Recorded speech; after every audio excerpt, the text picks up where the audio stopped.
여러분 온누리 교회 안에 두란노 해외 선교회라는 기관이 있는 것을 여러분 아십니까? 네, 제가 왜 이 말씀을 드리겠습니다. 제가 섬기고 있는 기관이 두란노 해외 선교회입니다. 해외 선교를 지난 30년간 담당해 왔습니다. 올해가 30주년이 되는데요. 누적 파송 선교사가 1,450명, 지금도 52개국 땅끝까지 나가는 이 나라에 435명의 선교사가 파송되어 활동하고 있습니다. 중동, 아프리카, 이슬람, 힌두, 불교권 최전선에서 예수님이 주신 소명 가지고 지금 복음을 전하고 있습니다. 무엇이 이들로 하여금 이렇게 영적 최전선으로 나아가게 하겠습니까? 오늘 우리가 나눌 말씀에 그 답이 있다고 생각을 합니다. 예수님이 부활하신 후에 승천하시기 전에 우리에게 주신 남긴 유언과도 같은 메시지가 사복음서 그리고 사도행전 앞쪽에 나와 있는 것을 여러분들이 기억을 하실 것입니다. 우리가 그것을 흔히 선교적인 메시지다라고 얘기를 하는 것이죠. 누가가 오늘 기록한 이 누가복음의 제일 마지막 말씀도 바로 그 부분에 해당되는데요. 예수님이 하신 사역이 무엇이고 우리의 사명이 무엇인가를 가장 잘 요약하고 있는 것입니다. 결론은 선교이고 복음 증거입니다. 그것이 우리의 모든 사역의 센터피스, 핵심이라는 것이죠. 따라서 이거는 선교사, 선교기관, 또 선교부서만이 아니고 모든 성도들이, 모든 믿음의 형제들이 증인이 되어야 된다라는 것이 오늘의 말씀의 결론입니다. 우리가 세상, 즉 월드, 이 안에서 하나님의 말씀인 워드, 이것을 봐야 되며 어떤 나라의 문화적인 상황, 우리가 그걸 컨텍스트라고 표현하는데 그 안에서 복음인 텍스트를 우리가 봐야 하는 것입니다. 예수님은 결코 세상과 분리되지 않았습니다. 말씀이 육신이 되어 우리 가운데 거한다라는 요한복음 1장 14절을 여러분들 기억하실 것입니다. 저는 오랫동안 외교관 생활을 하다가 2년 반 전에 두란노 해외 선교회를 섬기기 시작했는데요. 저는 선교하면 먼저 국제정치, 국가 간의 관계, 또 그 나라의 정치, 외교, 문화 이런 것들을 먼저 생각하게 됩니다. 성경에도 여러분 기억하시겠지만 이스라엘 민족이 그 주변 나라와 화친을 하고 또 조약을 맺고 하는 것이 기록되어 있지 않습니까? 우리가 이스라엘의 그런 어려움을 봤을 때 아수르, 바벨론, 그리스, 로마 시대를 넘고 예수님의 복음서에도 로마 식민지로서의 그런 문제를 안고 있는 것을 보게 됩니다. 결국 그런 국제 관계, 우리 이 세상의 세팅 안에서 하나님의 섭리를 봐야 하는 것입니다. 오늘날에도 시리아 전쟁, 아프가니스탄, 우크라이나 사태, 그리고 북한에서 일어나고 있는 모든 일들, 그리고 난민 이슈 같은 것을 볼 때 이런 모든 것들이 세상의 문제이면서 동시에 선교의 문제고 영적인 문제라는 것을 알 수가 있습니다. 우리는 국제사회의 현실을 매일매일 신문을 통해 방송을 통해 보면서 그 안에 숨어있는 하나님의 계획과 섭리를 볼 수 있어야 합니다. 그런 영적인 눈이 필요한 것입니다. 오늘 본문 말씀은 복음이 무엇이고 그 복음을 성령의 능력으로 어떻게 증거해야 되는가라는 신앙과 선교의 핵심 부분이라고 저는 생각을 합니다. 오늘 말씀에서 세 가지 메시지를 한번 찾고자 합니다. 첫 번째, 예수님의 부활과 그 이름은 모든 민족에게 죄사함을 선포합니다. 오늘 본문의 첫 번째 파트 누가복음 24장 46절과 47절을 우리 모두 함께 읽도록 하겠습니다. 시작. 예수께서 그들에게 말씀하셨습니다. 이렇게 기록되어 있다. 그리스도께서 고난을 겪고 3일째 되는 날 죽은 사람들 가운데서 살아날 것이며 또 예루살렘부터 시작해 모든 민족에게 그의 이름으로 죄 용서를 받게 하는 회개가 전파될 것이다. 아멘. 예수님이 이 땅에서 하신 죄 용서함의 그 사역의 의미를 예수님께서 마치 저자 직강처럼 우리에게 압축적으로 잘 요약을 해 주시는 부분입니다.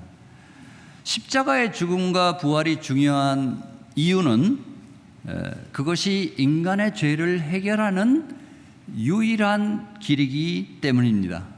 아멘. 네. 죄 문제를 스스로 해결할 수 없는 인간과 하나님과의 그 단절, 이것은 실제로 인간을 대표해서 누가 피를 흘려서 대속제물이 되어야지 해결될 수가 있는 것입니다. 죄 없으신 어린 양과 같은 하나님의 아들 예수 그리스도만이 이 대속의 죽음을 담당할 수 있는 자격이 있는 것입니다. 하나님은 죄를 모른 채 할 수 없는 공의의 하나님입니다. 동시에 우리 모든 인류를 구원하시고자 하는 사랑의 하나님입니다. 이 두 가지 마치 모순돼 보이는 딜레마처럼 보이는 것이 예수님의 십자가의 구속으로 온전하게 그리고 완전하게 성취된 것입니다. 이것이 우리의 복음의 핵심적인 요체가 되는 것이죠. 그래서 우리가 예수님을 구세주와 주님으로 영접할 때 누구나 구원을 받을 수 있고 영생을 얻을 수 있고 하나님의 자녀가 되며 하나님의 나라의 시민이 되는 것입니다. 말씀에 영생은 유일하신 하나님 아버지와 그가 보내신 예수 그리스도를 아는 것이다 라는 말씀이 있습니다. 이것은 영생이 목숨을 단순히 연장하는 시간적 개념이 아니고 나와 하나님 아버지, 나와 예수님 간의 관계를 맺는 그런 관계적인 개념임을 우리에게 말해 줍니다. 예수님의 대속으로 인해서 하나님의 진노에서 벗어나 주님과 새로운 질적인 관계를 회복하고 우리는 구원을 얻게 되는 것입니다. 할렐루야. 이것이 복음입니다. 이 복음에 감사하는 또 이 복음을 믿는 우리 모두가 되기를 주님의 이름으로 축복합니다. 복음은 그 자체로 생명력이 있기 때문에 그것이 전달되는 곳에는 마치 씨앗에서 식물이 자라듯 생명을 만들어내는 것입니다. 사도 바울이 로마서에서 이렇게 말씀하시죠. 이 복음은 모든 믿는 자에게 구원을 주시는 하나님의 능력이 됩니다 라고 강조를 합니다. 이 죄사함의 원리는 우리 기독교를 다른 종교와 확연히 구분짓게 하고 우리의 믿음을 종교 중에 하나가 아닌 진리로 보여주는 그런 것을 우리가 알게 됩니다. 이 대속이라고 하는 개념이 없는 이런 이슬람 사회에서는 하나님의 아들을 죽게 한다. 또 자기에게 닥친 하나님과 똑같은 분이 자기에게 닥친 죽음을 그냥 받아들인다. 이런 것은 결코 이해할 수가 없는 것이고 있을 수도 없는 개념입니다. 그러나 우리에게는 이것이 너무나 소중하고 이것이 없이 구원을 얻을 수가 없는 것이죠. 우리는 믿음을 보통 요한복음 1장 14절에서 나오듯이 은혜와 진리라는 두 축을 얘기를 합니다. 자격 없는 나에게 찾아온 그것이 은혜이고요. 십자가 죽음과 부활에 의한 죄사함과 구원은 진리라고 얘기할 수가 있습니다. 은혜도 중요하고 진리도 중요합니다. 특별히 저는 진리에 대해서 말씀을 드리고 싶은데요. 저는 20년 전에 외교관으로 오스트리아 대사관에서 근무할 때 성령 수련회에서 온전하게 회심을 하게 되었습니다. 너무 극적인 회심이기 때문에 저는 그때 장면이 지금도 생생합니다. 마치 깊이 회개하며 식기세척기 안에서 씻어 나온 깨끗한 그릇처럼 내면에 죄된 것들을 토해내며 하나님을 만나고 예수 그리스도를 주님으로 인격적으로 만나며 고백했던 그 순간을 분명히 기억합니다. 그래서 지금의 이제 제가 있게 되는 것인데요. 분명히 이것은 은혜이지만 그 이후 성령 수련회 이후 제가 말씀을 읽고 이 구원이 도대체 어떻게 나한테 왔는가? 구원의 내용이 무엇인가를 공부하고 깨닫게 되면서 진리, 이 truth의 힘과 무게가 얼마나 중요한 것을 깨달은 것입니다. 우리의 구원이 결코 흔들리지 않는다. 아무도 내 양들을 내 손에서 빼앗을 자가 없다. 하나님의 사랑에서 끊을 수 있는 사람이 없다. 이 확고한 구원에 예수 그리스도의 그 보혈의 능력은 우리로 하여금 흔들리지 않는 구원의 확신, 구원의 어시어런스, 보증을 주는 것입니다. 이 진리를 우리가 깨닫고 저는 오히려 더 많은 눈물을 흘렸던 기억을 하고 있습니다. 여러분들, 구원을 주시고 우리의 삶과 세상의 역사의 중심으로 인도하시는 그 진리이신 예수님을 온전히 믿으시길 바랍니다. 진리 안에 온전히 거하는 여러분들이 되시기를 주님의 이름으로 축복합니다. 두 번째 메시지는 우리는 이 일들의 증인으로 선교적 삶을 살아야 한다는 것입니다. 오늘 본문 48절을 함께 읽도록 하겠습니다. 시작. 너희는 이 일들의 증인이다. 네, 굉장히 짧은 말이지만 이 안에 많은 것들이 함축되어 있습니다. 예수님은 너희는 이 일들의 증인이다라고 얘기를 하는데 과연 증인이라는 것은 무엇을 의미를 합니까? 증인은 자기가 보고 들은 것을 정확하게 해야 되는 것이죠. 예수님이 하나님의 아들이며 그의 죽음과 부활로 우리 죄가 대속되었고 그것을 믿음으로 우리가 구원을 받는다. 이 복음의 메시지가 바로 우리가 증언해야 되는 것입니다.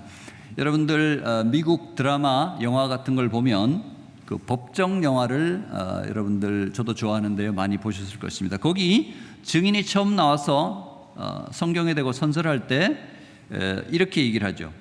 진실을 얘기하겠다, 진실만을 얘기하겠다, 진실 이외에는 얘기하지 않겠다. 이렇게 한국말로는 좀 긴데 영어로는 tell the truth, the whole truth, nothing but the truth라고 하는 이 표현을 매번 하게 됩니다. 3번을 반복하는 이유는 내가 진실된 말 이외에는 하지 않겠습니다라는 것을 얘기를 하는 것이죠. 또 증인의 특징은 이 자기가 보고 들은 것을 가슴에 담아두는 것이 아니고 어떻게 된다고요? 말을 해야 됩니다. 공개적으로 그 메시지를 얘기를 하고 전파를 해야 된다는 것입니다. 이것이 복음의 본질입니다. 열방의 모든 민족을 구원하는 기쁜 소식. 이 기쁜 소식은 결코 한 곳에 머물러서는 안 되는 것이죠. 이 절박하고 긴급한 구원의 메시지는 신속히 온 세상에 전파가 되어야 되는 것입니다. 증인이 하는 증언, 이 증거의 메시지는 순교라고 하는 영어의 martyr라고 하는 이 말과 어원이 똑같다고 합니다. 결국 우리가 보고 들은 것을 말하지 않을 수 없노라라고 하듯이 증인은 생명을 걸기까지, 설사 우리가 그런 표현을 하죠. 내 목에 칼이 들어와도 나는 다른 말을 할 수가 없다라는 표현을 우리가 많이 알지 않습니까? 생명을 걸기까지 하는 것이 증인된 삶이라는 것입니다. 어떻게 보면 표현은 짧지만 녹록한 것은 아니라고 보여주는 것이죠. 이 짧은 문장 중에 또 다른 중요한 메시지는 이 사명은 너희 모두에게 해당된다고 얘기를 하는 것입니다. 주어가 뭡니까? 너희는 특정한 사람만을 지칭하는 것이 아니고 우리 모두가 이 증인된 삶을 살아야 된다는 것입니다. 선교적인 메시지이기 때문에 선교사, 선교기관, 선교부서만 하는 것이 아니고 우리 모두가 해야 된다는 것이죠. 오늘 광고에서도 말씀드렸듯이 2년의 공백을 넘어 3년 만에 아울리치 팀을 200여 팀, 국내외 3,000명을 보낸다는 얘기를 듣고 저도 가슴이 막 흥분되고 뛰는 것을 지금 뜨거워짐을 느낍니다.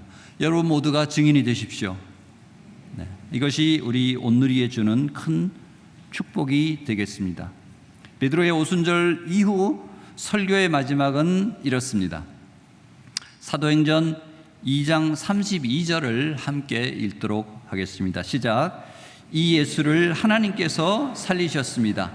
이 일에 대해 우리 모두가 증인들입니다. 베드로 설교의 오순절 후의 설교의 핵심은 이 일에 대해 우리 모두가 증인이라는 것입니다. 우리 모두입니다. 사도 바울은 로마로 압송되기 전에 아그리빠 왕 앞에서 자신의 그 회심 시절 예수님을 만났을 때 다메섹 도상에서의 거기에 대해서 최후 진실을 이렇게 합니다. 사도행전 26장 22절 또 23절입니다. 제가 봉독하도록 하겠습니다. 그러나 저는 바로 이날까지 하나님의 도움을 받아왔기에 여기 서서 높고 낮은 모든 사람들에게 증언하고 있는 것입니다. 저는 모세와 예언자들이 앞으로 일어나리라고 예언한 것 외에는 아무것도 말하지 않았습니다. 그것은 그리스도께서 고난을 당하셔서 죽은 사람들 가운데 가장 먼저 부활하심으로 이스라엘 백성과 이방 사람들에게 빛을 선포하시려는 것입니다. 아멘. 바울은 자신은 모든 사람에게 증언한다 이렇게 얘기를 했고요. 그리고 그리스도의 죽음과 부활이 이방 사람들에게 빛을 선포한다라고 얘기를 하고 있습니다. 복음은 그 본질적인 속성상 내용뿐 아니고 십자가의 죽음과 부활이라는 내용뿐 아니고 선포가 포함되어 있는 것입니다. 옷장 속에 갇혀 있는 것은 복음이 아닙니다. 복음은 운동이고 무브먼트이고 생명이고 그리고 행동, 액션인 것입니다. 사도행전의 영어 이름이 act, 우리가 act 29라고 하지 않습니까? act라고 하는 것은 사도들이 행동을 했다라고 하는 그 행동의 복수를 쓰는 것입니다. 유진 피터슨이라는 분이 쓴 현대 영어로 된 더 메시지라고 하는 성경을 여러분들이 기억하실 것입니다. 그 성경의 특징은 매 책마다 앞에 짧게 설명이 들어있는데요. 로마서 설명 부분에 유진 피터슨은 이렇게 얘기합니다. 이 로마서 짧은 책 하나가 로마에 전달됐을 때 그 당시 로마에 수도 없이 많은 책들과 호화양장을 한 모든 지식서들이 이 로마서 한 책에 휩쓸려서 무의미하게 되었다라는 그런 말씀을 거기다 쓰고 있습니다. 복음의 능력이 그런 것입니다. 생명을 살리는 이 책이 어떤 세상의 지식책보다 중요하다는 것입니다. 지난주 대학 청년부에서 카운트다운이라고 하는 집회를 했었습니다. 마지막 날에 장충체육관에서 수천 명의 청년들이 모여 헌신을 다짐했습니다. 마지막이 선교사적인 헌신, 많은 사람이 선교사가 되겠다고 했고요. 특별히 2년 또 장기 선교사로 신청을 했지만 6개월 동안 파송되는 프론트 에이전시라고 하는 FA가 있습니다. 1개월간 저희 두란노 해외선교에서 훈련을 받고 4개월간 저희 선교사가 있는 지역에 파송이 되며 이번에 레바논, 인도, 폴란드로 파송이 되는 그런 사역에 열 몇 명의 선교사가 대학 청년들이 신청을 했습니다.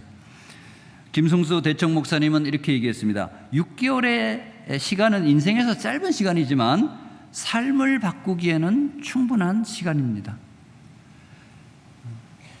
여러분들, 우리의 비전과 꿈이 오랜 시간을 거쳐야 되는 것이 아니고 여러분들이 집중해서 기도한다면 짧은 시간 안에 하나님이 그런 감동을 주신다는 것입니다.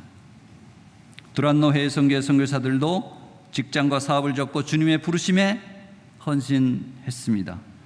주님의 뜻에 순종하여 복음을 전하는 일이 삶에 있어서 무엇보다도 중요하다고 생각했기 때문입니다. 복음을 증거하면은 사건이 일어납니다. 베드로의 설교를 듣고 어떤 반응을 보였습니다. 어찌할꼬 우리가? 그리고 3,000명이 회개했다는 내용이 사도행전에 기록되어 있습니다. 우리는 하나님을 경배하도록, 하나님을 예배하도록 창조되었기 때문에, 그분의 형상에 따라 창조되었기 때문에 복음의 메시지를 들으면 영적으로 반응을 하게 되어 있습니다. 그것이 우리가 창조된 모습입니다. 최근에 저는 선교 현장을 많이 다니는데요. 레바논의 난민 선교센터를 저희가 레바논 이쪽 시리아 국경에 가까운 베카벨리라는 데서 2층 지하까지 3층을 쓸 수 있는 너무나 의미 있는 난민 센터를 열었고, 그 개소식에 참석하면서 제가 3번의 예배를 통해서 시리아 난민, 쿠르드족 난민을 만났습니다. 설교를 복음적인 내용으로 전했을 때 그들이 다 주님을 영접하고 복음을 받아들였습니다. 특히 나라 없는 쿠르드족, 3천에서 5천만 명이 된다는 쿠르드족은 늘 속박의 그 마음에서 자유를 주고 소망을 주고 그리고 기회를 주는 예수 그리스도의 복음을 너무나 기쁘게 받아들이고, 나라 없는 이 민족은 하나님의 나라의 시민이 된다라는 이 메시지가 너무나 파워풀하게 전달이 되며 아멘하며 주님께로 나오는 모습을 봅니다. 난민의 선교는 우리에게 새로운 기회를 주시고 단순한 어려운 사람을 도와주는 것이 아니고 이슬람을 흔드는 하나님의 흩으심과 흔드심을 우리가 보게 됩니다. 우리에게는 많은 선교적인 동원, 현장으로 나가는 여러분들이 필요합니다. 19세기 말 서양의 선교사들이 한국에 와서 복음을 전했습니다. 순교를 했습니다. 결국 1907년 평양대부흥이라고 하는 세계 선교 역사상 유례가 없는 부흥을 우리가 받고, 안타깝게 그 북쪽 지역은 지금 어둠이 아직 덮여 있고, 그 복음이 남쪽으로 내려와서 지금 한국교회의 부흥, 1,000만 명 정도의 크리스찬 그리고 3만 명의 선교사가 보내지는 그 뿌리가 된 것이죠. 이것이 바로 서양 선교사들의 증인된 삶의 결과인 것입니다. 증인된 삶을 사시는 여러분들이 되기를 주님의 이름으로 축복합니다. 이제 마지막 3번째 메시지를 여러분들과 나누기를 소망합니다. 셋째는 위로부터 내려오는 성령의 능력을 입을 때까지 기다려야 합니다. 아멘. 오늘 본문 49절을 함께 읽도록 하겠습니다. 시작. 보라, 내가 내 아버지께서 약속하신 것을 너희에게 보낸다. 그러므로 너희는 위로부터 내려오는 능력을 입을 때까지 예루살렘에 머물러 있으라. 예수님께서는 너희는 이 일들의 증인이라고 얘기하신 후에 바로 빨리빨리 나가라, 시간 없다, 이렇게 하지 않고 위로부터 내려오는 능력을 입을 때까지 기다리라 라고 하는 이 부분을 얘기합니다. 사도행전, 누가가 역시 기록한 사도행전 1장에 보면 우리가 잘 아는 1장 8절의 말씀 전에 똑같은 얘기를 예수님이 하시는 것을 기록을 합니다. 누가는 누가복음, 사도행전 이 두 책이 굉장히 깁니다. 그래서 신약에서 가장 큰 부분을 차지하는 부분을 누가가 기록했는데, 누가는 의사지 않습니까? 굉장히 꼼꼼하게 예수님의 행적과 말씀을 기록을 합니다. 이 기다리라 라는 부분은 누가만 기록했는데요. 과연 그 이유가 뭐겠습니까? 시간이 없습니다. 우리가 빨리 나가야 됩니다고 할 수 있는데, 예수님의 제자와 사도들은 여러분들 성경에서 보시겠지만 십자가 죽음, 또 그 이후에 부활할 때까지 여전히 이 다윗의 권세 있는 나라 회복이 이때입니까? 라고 헷갈려 했던 것이죠. 그들의 권능은 나타나지 않았습니다. 오순절 성령 강림 이후에야 우리가 아는 베드로의 담대하고 힘찬 연설, 여기에서 일어나서 여러분 제 말씀을 들어보십시오. 저는 그 장면을 영화로 찍는다면 그 부분이 가장 힘찬 베드로의 외침이 아닌가 생각합니다. 깨달은 것입니다. 예수님이 누구고 우리가 뭘 해야 되고 그것을 깨닫게 되는 것이죠. 그리고 스데반이 구약에서 얘기하는, 사도행전에서 얘기하는 이 구약을 긴 문장으로 요약을 하는데 예수님과 연결하는 놀라운 스토리텔링을 볼 수 있습니다. 여러분들이 구약이 너무 길다, 이걸 어떻게 좀 짧게 요약을 누가 해주는 사람이 없을까? 네, 성경이 가장 좋죠. 뭘 읽느냐? 사도행전의 스데반의 설교를 여러분들이 읽으시면 구약을 한 몇 장에 걸쳐서 상당히 길게 요약을 해줍니다. 물론 길게 하는 이유는 그것이 답이 예수님이다라는 것을 끌고 나가기 위한 것이죠. 성령은 어떻게 사람을 바꾸게 됩니까? 요한복음 14장 26절은 다음과 같이 말씀하십니다. 그러나 보혜사 곧 아버지께서 내 이름으로 보내실 성령께서 너희에게 모든 것을 가르쳐 주실 것이며 내가 너희에게 말한 모든 것을 생각나게 하실 것이다 라고 얘기를 합니다. 한마디로 깨달음을 준다는 것입니다. 또한 요한복음 16장 8절에서 11절은 성령이 오면 죄에 대해, 심판에 대해, 의에 대해, 심판에 대해 세상을 책망한다라고 얘기를 하는데, 그 얘기는 컨빅트라고 하는 이 표현은 우리가 미처 몰랐던 것을 깨닫게 해준다, 그런 의미인 것입니다. 성령은 우리가 가스 불 쓸 때 하는 점화기, 이 이그나이터입니다. 불꽃을 튀게 해 우리에게 깨달음을 주는 것입니다. 성령의 기름 부음이 있는 예배, 성령으로 하나 되는 공동체, 성령이 추동하는 선교, 성령이 인치는 구원의 확신, 성령이 보여주는 하나님의 영광, 이런 것들을 우리가 찾아야 하는데 바로 위로부터 내려오는 능력, 이 성령이 그런 것들을 가능케 한다는 것입니다. 저는 성령 수련회, 아까 말씀드린 2000년도에 성령 수련회 이후 저의 삶이 완전히 바뀌었습니다. 회심 이후에 북한에 경수로 짓는 사업을 하는 캐도 사업이 있는데요, 뉴욕에 있는 사무국으로 가서 3년 동안 경수로 사업을 위해서 북한에 한 7, 8번 출장을 가게 됐습니다. 회심의 마음으로 북한 지역에 가서 장대현 교회가 있는 지역, 많은 지역에 가서 기도하며 눈물 흘리며 주님, 이곳이 그 기도가 100년 전에 그 기도가 회복되게 하여 주시옵소서, 그런 간절한 기도를 드리고 한민족이 복음 안에서 조속히 하나 되어야 된다라는 통일의 비전을 그때 갖게 되었고, 지금도 저의 삶에서 가장 중요한 기도 제목, 평생의 기도 제목과 비전이 되었습니다. 또 저는 아프리카에도 근무했는데요, 그 열악한 상황, 그들의 비천한 삶을 정말 먹먹하게 볼 수밖에 없는 것을 안타깝게 바라봤는데요, 아프리카를 회복하고 이슬람이 남하하는 아프리카 지도를 보면 반 위쪽은 이슬람, 아래쪽은 아직은 크리스찬이 강한데요, 계속해서 물밀듯이 남쪽으로 내려오고 있습니다. 마치 사막 폭풍처럼 남하하는 그 이슬람을 막아야 되는데 이것을 간절하게 하는 서양의 선교사들이 없는 것입니다. 우리가 블레싱 사하라고 딱 10년 전에 여러분 가신 분도 여기 있을 것 같은데 땅끝까지 해야 될 일이 너무나 많은 것입니다. 여러분 선교하면 떠오르는 구절이 무엇입니까?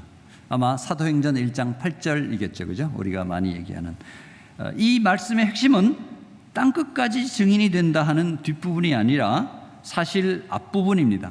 뭐냐면 성령이 임하면은 권능을 받는다라는 이 부분이 중요한 것입니다. 이 권능은 무엇입니까? 권능은 성령의 은사라고 우리가 얘기하는 그것보다 더 본질적인 것입니다. 과연 이 구원이 어떻게 죄 많은 나에게 왔는가는 이 절절한 은혜에 대한 깨달음이 바로 이 권능의 본질인 것입니다. 그렇기 때문에 내가 복음을 전하지 않고는 견딜 수가 없게 되는 것이고 밖으로 뛰쳐나갈 수밖에 없게 되는 것이죠. 이런 마음이 우리를 많은 선교사들을 땅끝으로 보내게 되는 것입니다. 1907년 평양 대부흥은 한민족의 정체성을 깨우고 우리 한민족을 향한 하나님의 뜻을 우리가 깨닫게 되었습니다.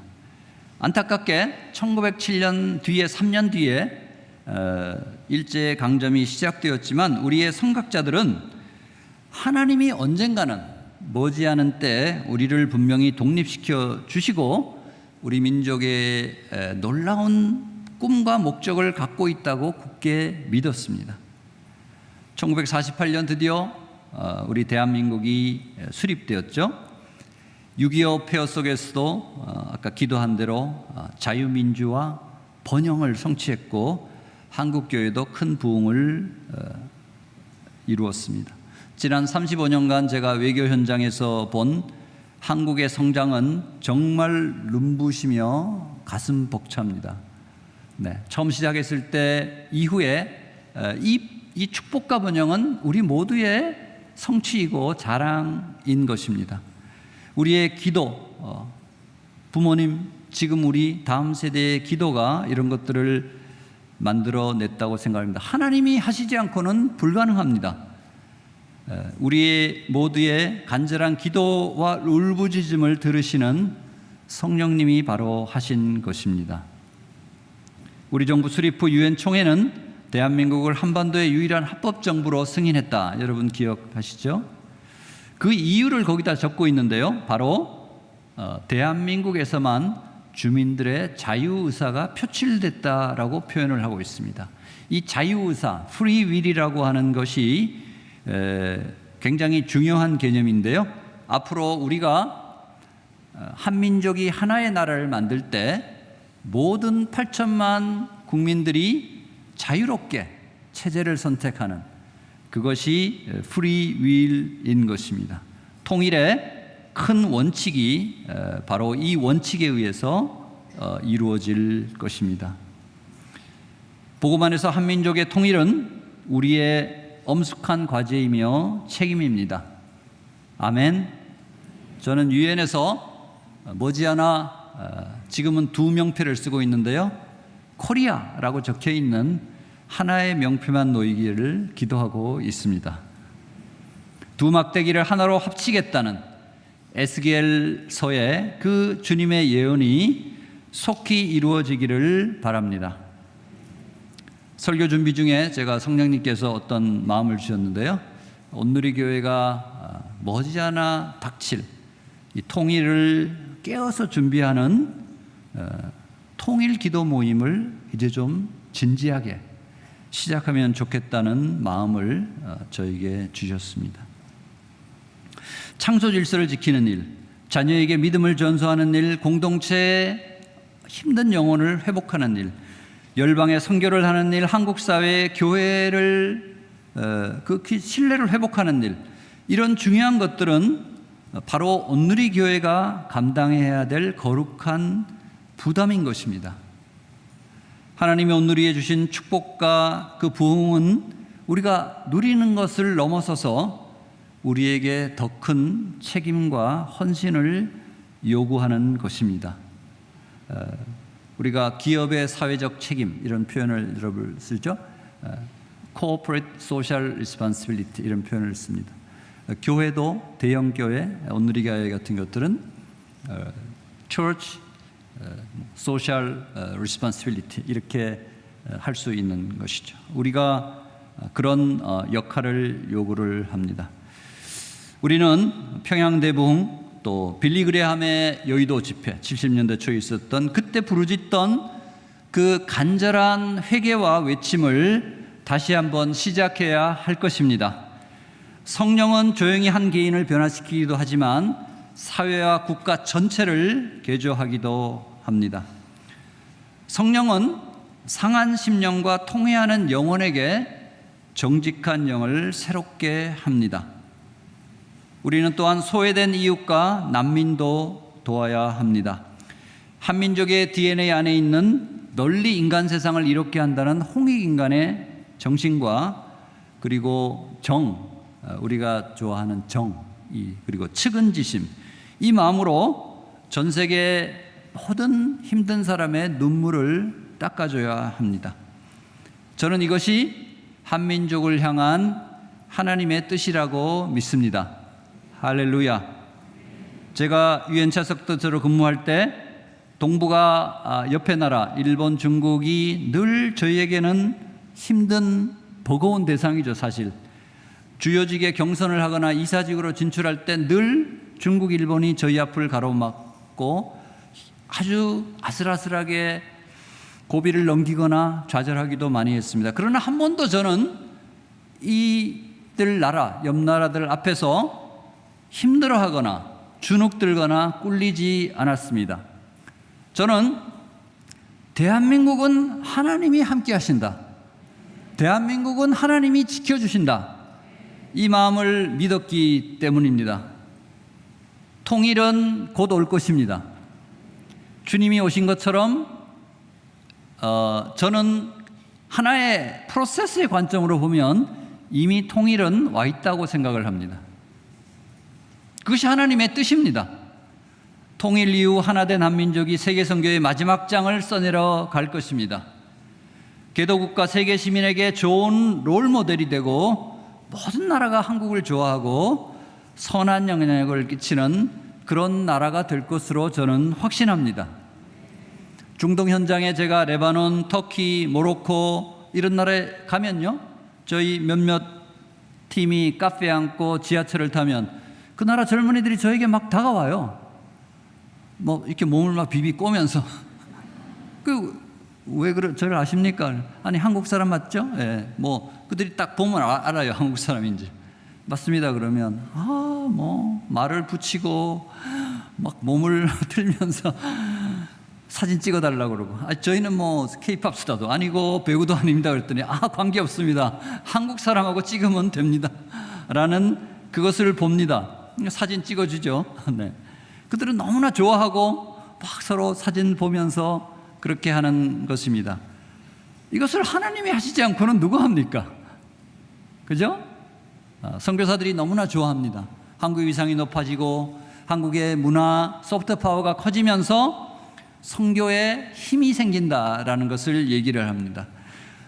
서양의 선교는 지금 인도적 지원 파트로 많이 돌아섰습니다. 영혼을 구원하고 교회를 개척하는 이 핵심적인 증언의 메시지를 펼치는 것은 많지 않습니다. 우리 한국 선교사가 이 일을 감당하고 있는 것입니다. 여러분들이 기도로 또 후원으로 단기 선교로 이들을 후원해야 될 것입니다. 또 직접 나가실 수 있으면 가장 좋은 것이죠. 예수님은 다 이루셨습니다. 예수님은 진리이고 생명이며 구원의 유일한 길입니다. 할렐루야.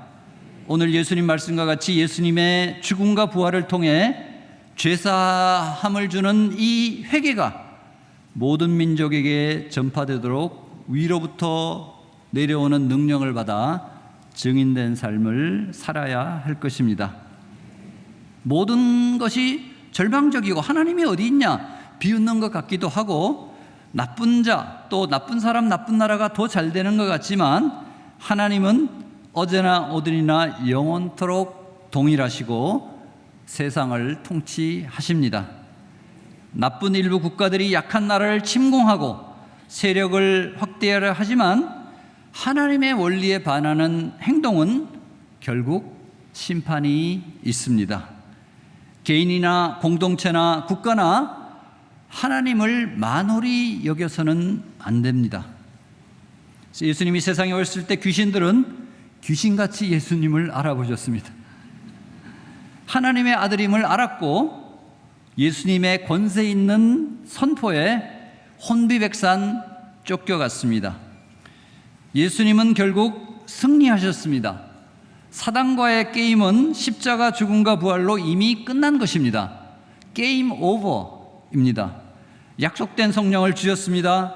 하나님의 나라는 굳건히 완성되었습니다.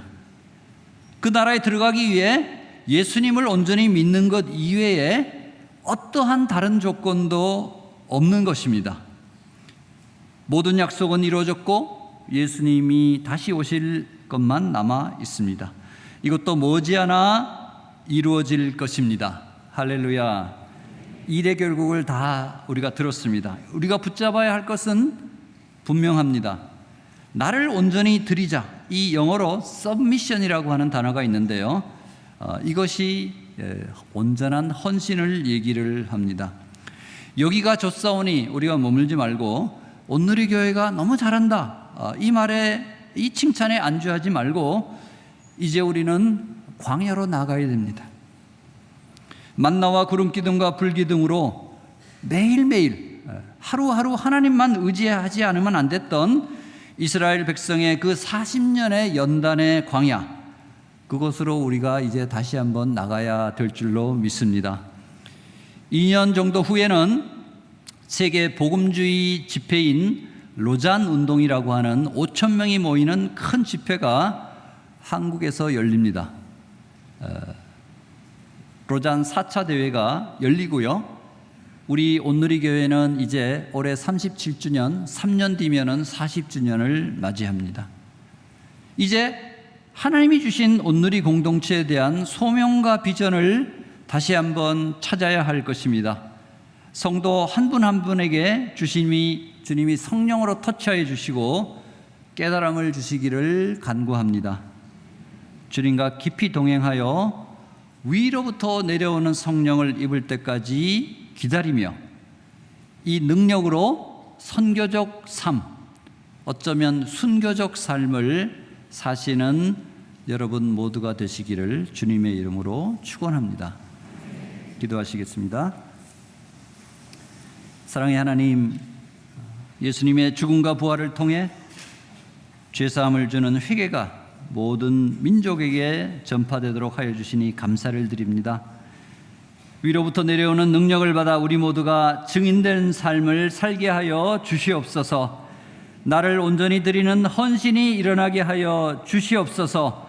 여기가 좋사오니 머물지 말고 우리 모두 광야로 나아가게 하여 주시옵소서.